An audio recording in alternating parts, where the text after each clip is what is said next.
Hello, everybody. I'm John Self, and welcome to Your Career Community Questions. We're here every Friday at 11, and wanted to kick the music off in the background. We are here every Friday at 11. Delighted you're with us. This is a live stream, and we have questions that have already come in. We encourage you to add questions to the chat. If you're on, it'll show up in my streaming platform, hopefully. And it also, if you're in YouTube, it certainly works. We know that there is an interchange there. We're really delighted you're with us today. And it's a beautiful Friday here in Texas. I'm in Tyler, which is just outside of Dallas, about an hour and 15 or 20 minutes, just close enough. And it's really beautiful. I'm going to be sitting out on the patio later working on the book. And I'm at 1:00. I'm doing an interview with a former colleague in our Self-Perspective series, and he talks about what's happening. I want to start off today by reminding you of this important thing.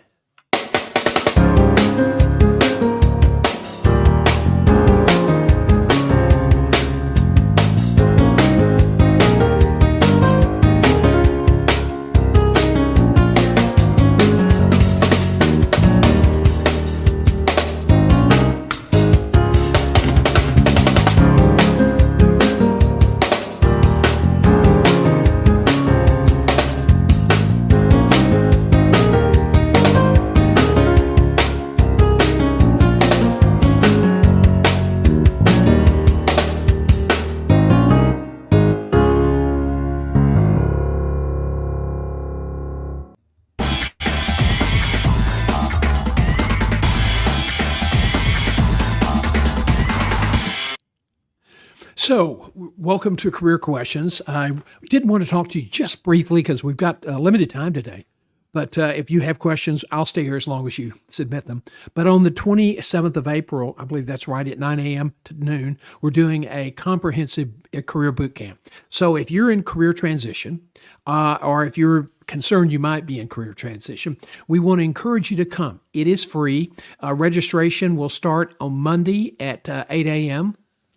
And you'll see a tab on my work website. We were thinking about doing it this weekend, but it's Good Friday. It's Easter weekend. People are focused on family and other important items. And so what we want to do is we want to get you started thinking about signing up, but we're going to do that we're going to start on that on Monday at 8 a.m. We've got two great speakers, Ron Thomas, who is from Dubai, who has taken his career, reinvented it several times, and including big-time visibility position with Martha Stewart in New York, and is now running a big consultancy for human resources in the Middle East and North Africa. And he's a remarkable guy with a remarkable story. And he'll be sharing how he managed his career and how he lobbied that into, or parlayed that into, an expat business that has been very, very successful for him. The other person will be T.D. Smyers, a former Navy captain who runs a practice that helps people, once they've gotten jobs, to be prepared to succeed in the jobs. You know, the search firm success ratios aren't that great. 50 to 70% of everybody who comes in to take on a new job fails within 18 to 20 months. And that's a big number, and it's a costly number, and you don't want it to happen to you. And so TD Smyers is an expert at helping you identify those things. So now we want to get moving on the questions. These are, this is something we do every week. And we want to begin by reminding you to drop your questions in the chat box. We have monitoring things here, and so we can pick it up once you drop it in the chat box. So thank you. We're not going to use your last name. We only use first names and places, your location. Now, we have been saying this for years, but really people say, I don't want to ask, I got this. I know what I'm doing. And there's a great quote that says, what gets you in trouble? It's not what you don't know. It's what you know for sure that just ain't so.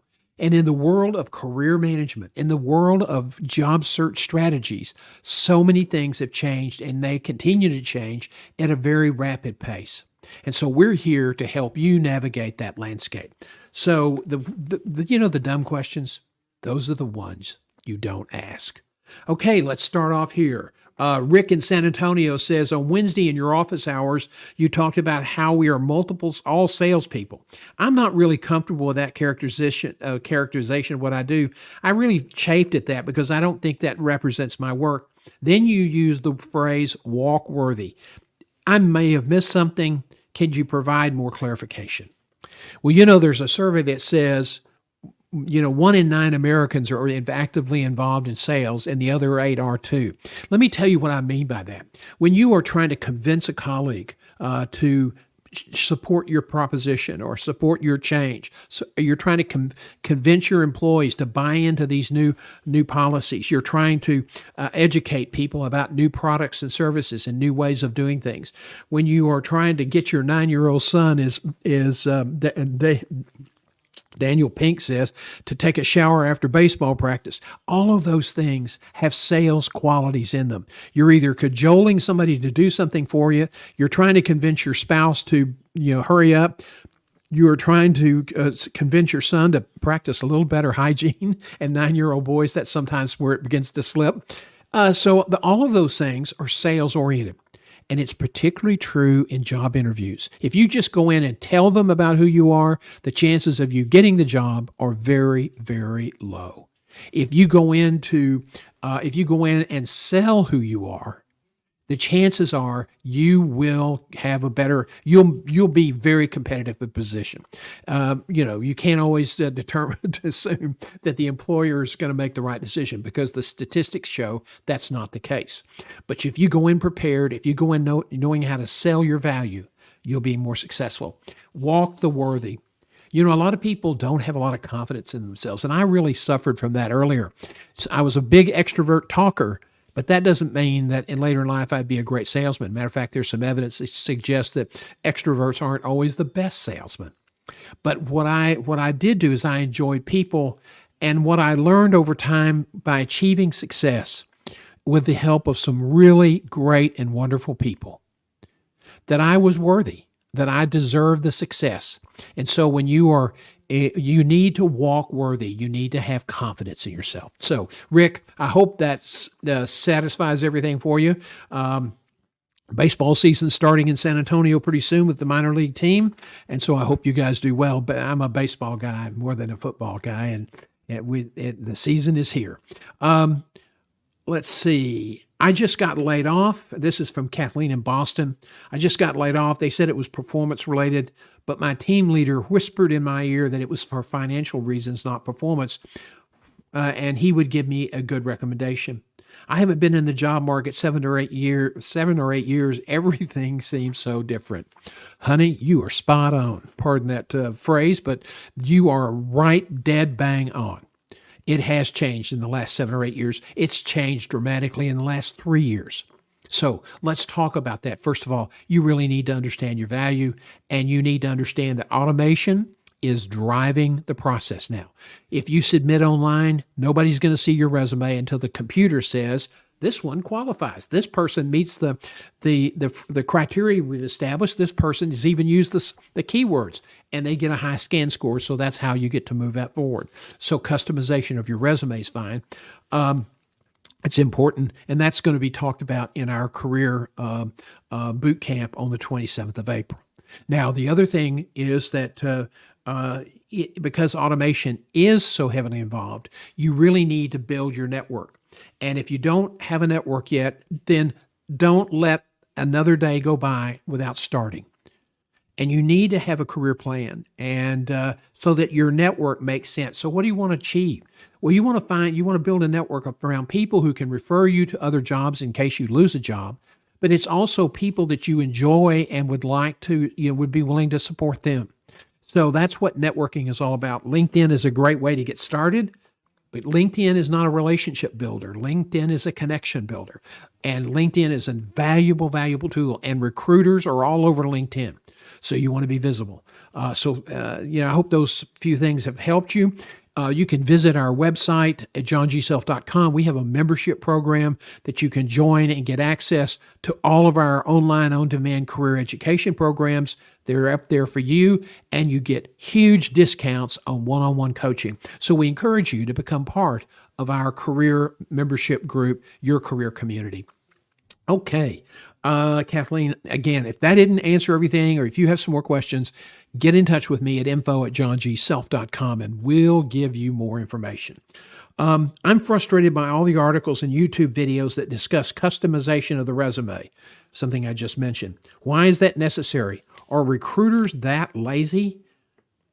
Devlin in Dayton, Ohio. Well, Devlin in Dayton, Ohio, are there lazy recruiters? Absolutely. And there are some recruiters that it's just transactional. I mean, the computer said, first of all, let's talk about this, Devlin. Recruiters don't read resumes anymore. Computers do.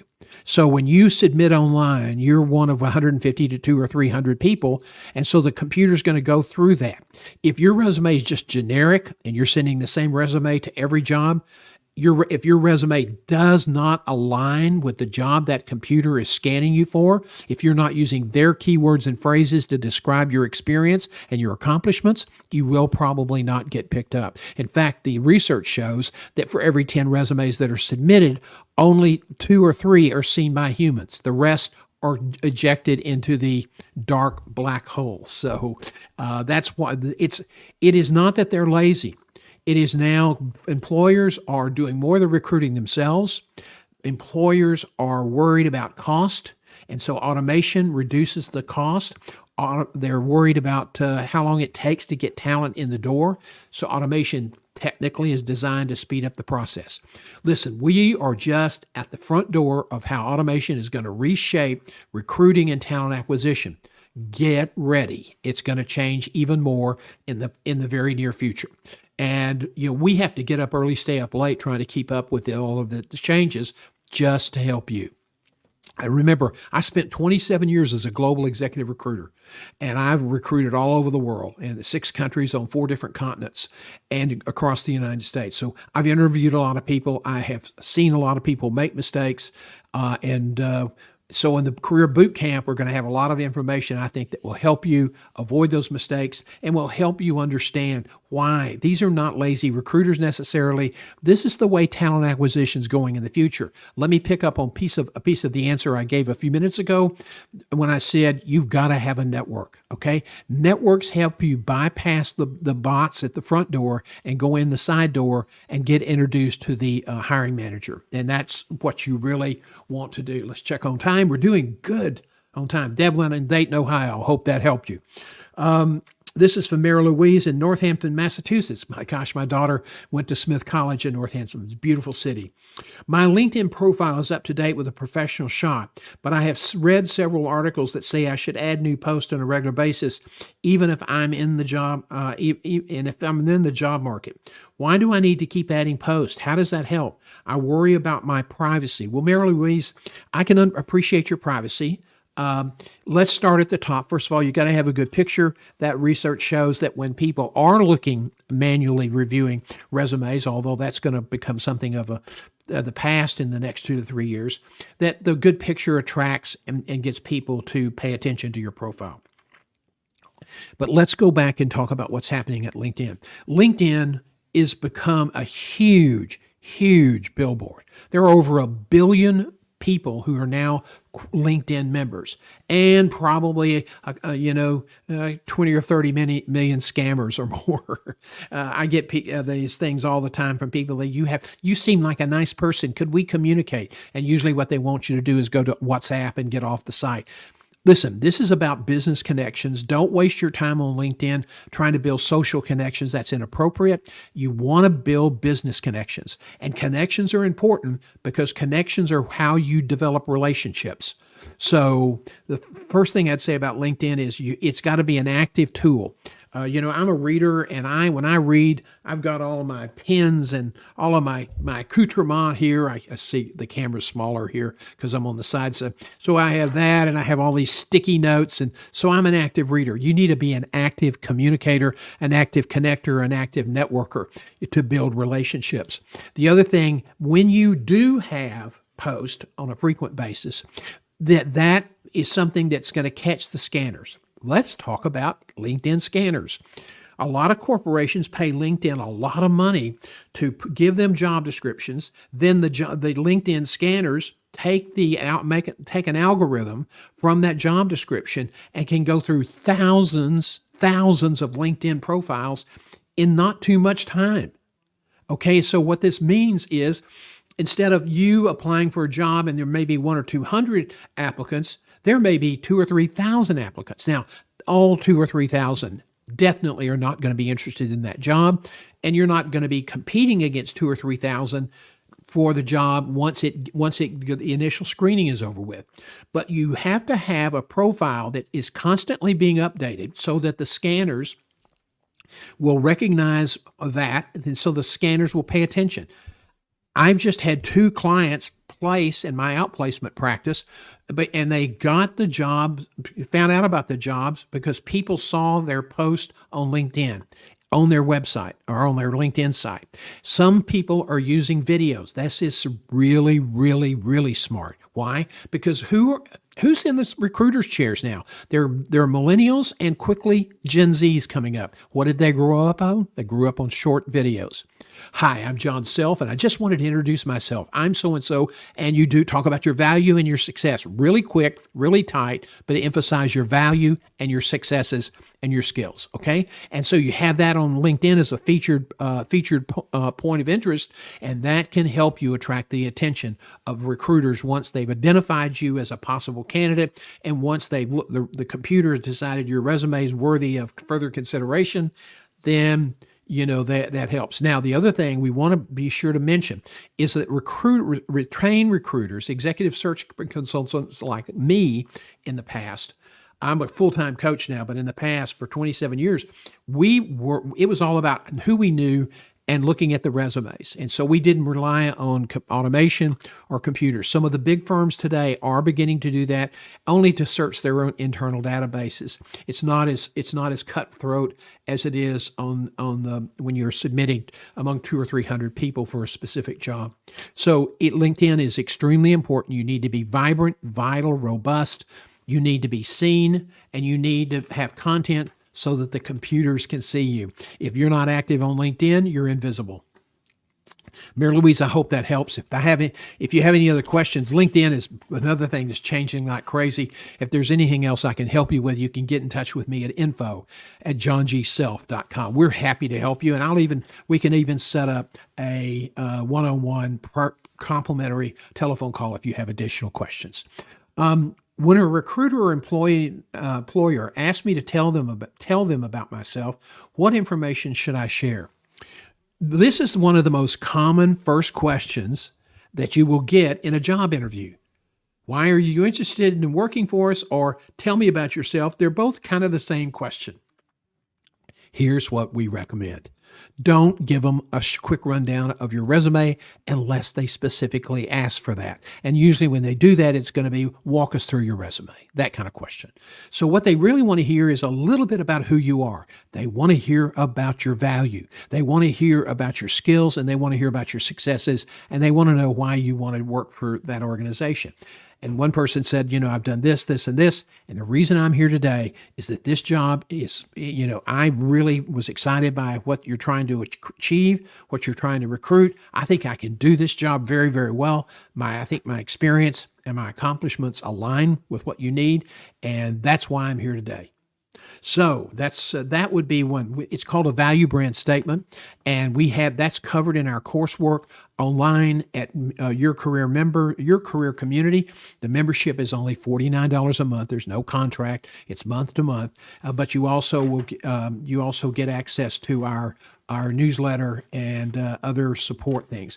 We do 3 live streams a week on their actual lectures. This week we've had only one. It's every second week we have 3 in 1 week. So we have lunch and learn. We have office hours in the afternoon. It's going to move to the evenings to get more people who have time to watch. And then we will also have Career Live on Thursday mornings, and of course question time on Friday morning. So we want you to become a member of our team, of our community. We want you to contribute. We want you to share information, not where you're interviewing, but things that you see that you're experiencing, odd, odd events, odd recruiters, things like that, things that people can help boost their career. And of course, you can benefit from that as well. Okay.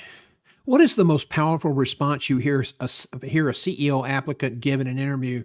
I'm betting it's strategy. Am I wrong? Richie in Thousand Oaks, California, you are wrong. So, what is the most powerful response you can hear from a recruiter, a CEO applicant? They want to know that you can do the job, and they want to know that you understand their challenges, and they want to know that you're somebody who is trustworthy, who can communicate effectively, and can build relationships. You need to understand this. A lot of boards make hiring decisions based on an emotional trigger point, and the facts surrounding. So you want to be sure you're connecting with the board. They're looking for trust and likability, and they're looking for someone that they know that can do the job. So that's the most important content that you can provide a board. One of the answers I heard once, I said, what is the most important thing you do as a CEO? And he said, hire the right people and ensure that we are giving the best service in the world. I have come to believe in my life through my faith and through my experience that there's nothing more honorable, more important in my life to serve other people. Now, you hear a lot of people say, well, I'm a servant leader and move on. That's the kind of question that will help you build a relationship with a potential employer. So I hope that helps you. Let's see, that was Richie in Thousand Oaks. What is the most common mistake you see applicants make in a job interview? It's not mistakes. It usually is mistakes, not a mistake, but multiple mistakes. Number one, they don't understand their value. So when they're asked, why should we hire you? They're fumbling, stumbling, mumbling, trying to come up with an answer because, they thought they were going to be talking about their resume and things like this. Why should we hire you? They want to hear about who you are, what you believe, and how you can help that organization. That's what they're there to do. That's why they're going to make a hiring decision. So if you can do that in a way that connects with the employer right out of the bag, that's important, and that doesn't happen very often. So I'm telling you right now, Chris in Oklahoma, that if you come up with a great answer to tell me about yourself that that really enlightens your value, that enhances their understanding of your skills and your successes, that would be a great way to differentiate yourself from a lot of other applicants that will not do that. The other mistake people make is they're not prepared. Certainly they send in generic resumes, but they're going to get kicked out pretty quickly. Again, 6 to 7 or 8 resumes that are generic never seen. They're never read. So you've got to customize. That's a mistake that's made in the pre-process. But when he gets down to the interview, from the first telephone screening interview through the face-to-face, and some companies now are making hiring decisions based on TV.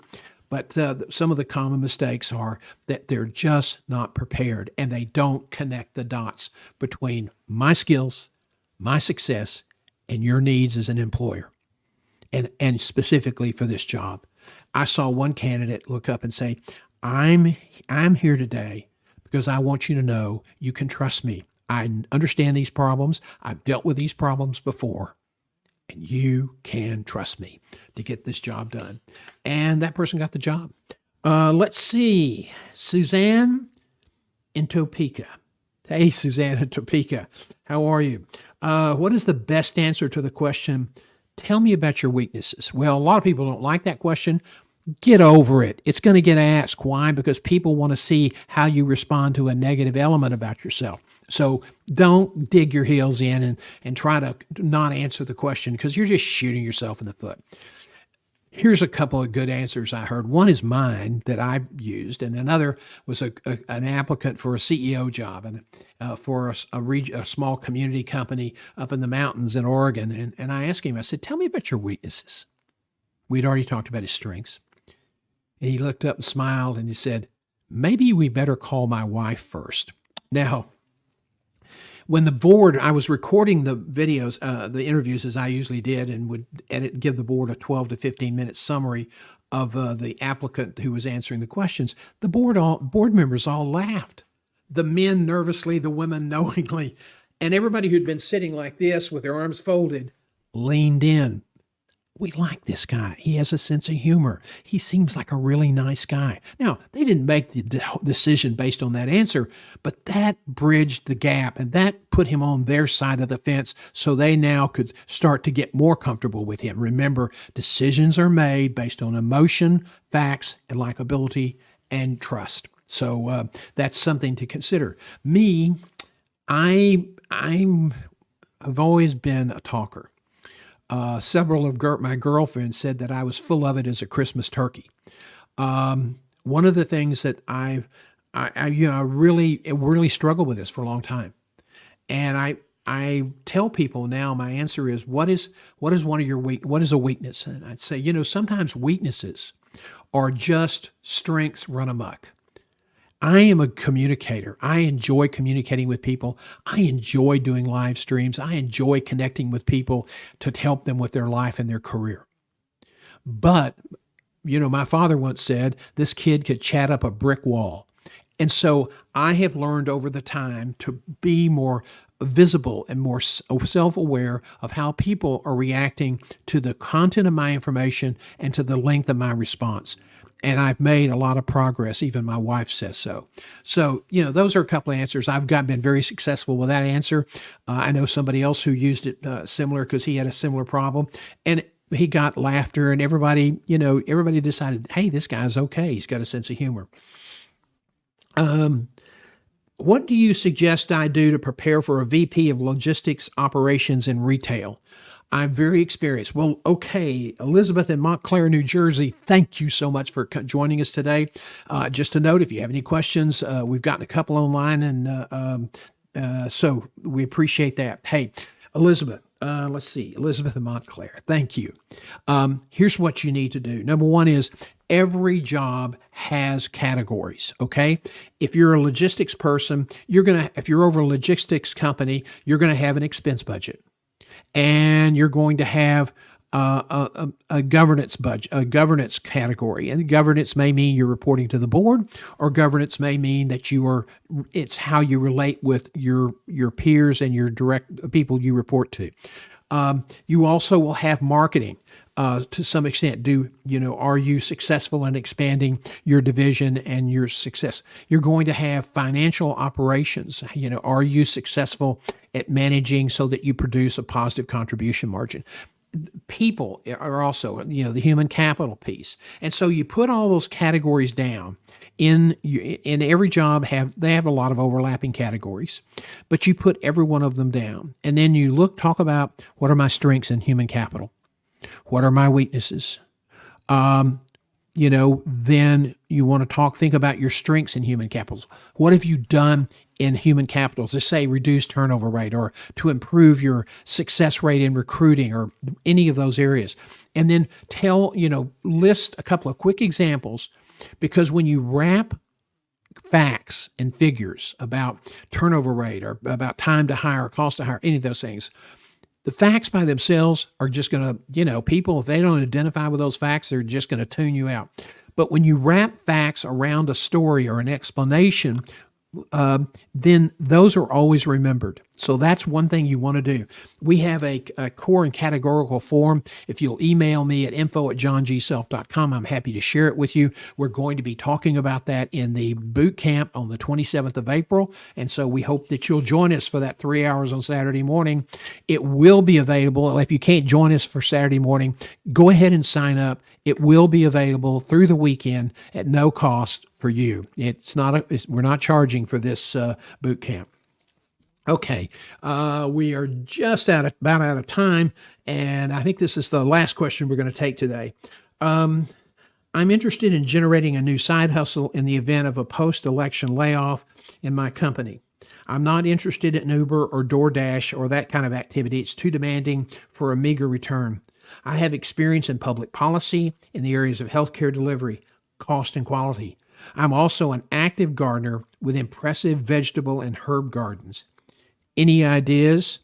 Quentin in Fairfield, Connecticut. That's next door to where my daughter lives in Westport. Quentin, yes, I have some ideas, and this is a huge question, and we could talk probably for an hour about this, but I'll try to make it brief. First of all, one of the great side hustles that doesn't require any capital investment is online communication. Whether you're communicating about career management or whether you're communicating about how to be a new dad. There's one guy out there that makes YouTube videos about how to be a new dad. He's got all these endorsement things, and he's thinking about giving up his union assembly line job because he's making so much money as a new dad and sharing experiences with other dads. There are several people out there that are doing incredible revenue, talking about gardening and talking about how to be successful with a vegetable garden and how to prepare the patch and all of those other things. And so those are very, very lucrative. And there's a very good guy by the name of Sean Cannell, Cannell. He runs something called VRA Video Academy. He's in Vegas. He started off up in Washington, and he started from nothing, below nothing, and has built a multi-million-dollar media business. So there are a lot of people who started off with a side hustle that gave up the regular business because they enjoyed controlling their own future. Now, another thing you might be able to do is look at lobbying. That's something that you could look at. But some of those things are going to require you to make a career change. If the goal is you like what you're doing now, you want to ride that pony as long as you can, then I would suggest you get busy with a side hustle. And one of the best ways to do it is to share information. And I would suggest that your backyard gardening and landscaping and vegetables and herb gardens and how to be successful doing that could potentially strike a lot of people. It takes a little time to build a following, but there are very good courses out there and people who can help you grow incredibly. There's a little lady in the hill country of Texas. She came from New York, and she was very much into old traditional cooking recipes. Their family had passed them down for years. Her husband was injured or became ill. She needed some supplemental income, and she now just signed a big book deal and is kicking in over $1 million a year in terms of YouTube advertising revenue and memberships and people who are buying her recommended products on Amazon and other areas. So I hope that's very helpful. Listen, we're out of time today. It's a little bit after 11:30, so I apologize for taking up your time. I hope these questions have been helpful. Remember to join, if you have an interest, Your Career Community at johngself.com. We can help you find your next better job, or we can help you advance your career. And so we hope that you'll come back next Friday and join us, and look for Monday morning at 8 a.m. We'll be opening the registration for our free Your Career Community Career Management Boot Camp. Thank you, everybody. It's been great to see you. Take care.